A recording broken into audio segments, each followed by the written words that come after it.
বলেন, online media বলেন, কোথাও এই ধরনের কোনো খবর আসেনি।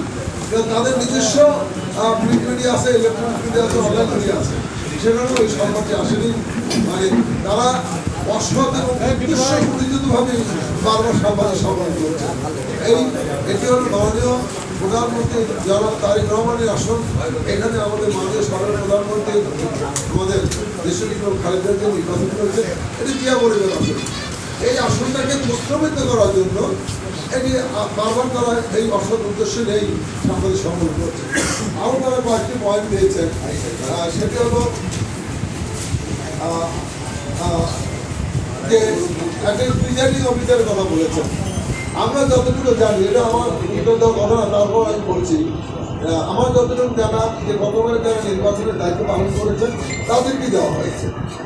যদি ওনারা প্রমাণ করতে পারেন যে বিএনপির সাথে সম্পৃক্ত, বিএনপি দলের সাথে আছে, তাদের বাদ দেন, আমাদের কোনো আপত্তি নেই, তাদের বাদ দেন, এটা প্রশাসনের দায়িত্ব। আমরা বলি না যে আমাদের কোন লোককে প্রিজাইডিং অফিসার দিতে হবে, কারণ 90% লোকই হলো বিএনপি সমর্থক। কাজেই এখানে আপনারা দলীয় কোনো সম্পৃক্ততা থাকে। ওনারা বলেছেন 150 সিট, 150টা আমাদের সেন্টার হয়েছে, সেখানে 16 জনের কথা উল্লেখ করেছেন। এখন ওনারাই বলেছেন যে এই সব সেন্টারে দলীয় প্রিজাইডিং অফিসার হয়েছে, আমার 16 জনের কথা বলছে। কাজে ওনাদের মধ্যেই আমরা আবারও বলতে চাই, সুস্পষ্টভাবে বলতে চাই, যদি বিএনপি দলীয় পদে থেকে থাকে, বিএনপির সাথে সম্পৃক্ত থাকে, এমন কোনো ব্যক্তি যদি প্রিজাইডিং অফিসার হয় বাদ দিয়ে দেবেন।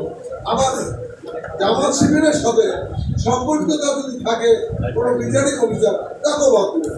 আমরা চাই ভোট একটু অবাধ, নিরপেক্ষ, সুষ্ঠু নির্বাচন হবে, এবং যে নির্বাচনের জন্য আমরা 17 বছর আন্দোলন করছি, আমরা রক্ত দিয়েছি এই একটা নির্বাচনের জন্য।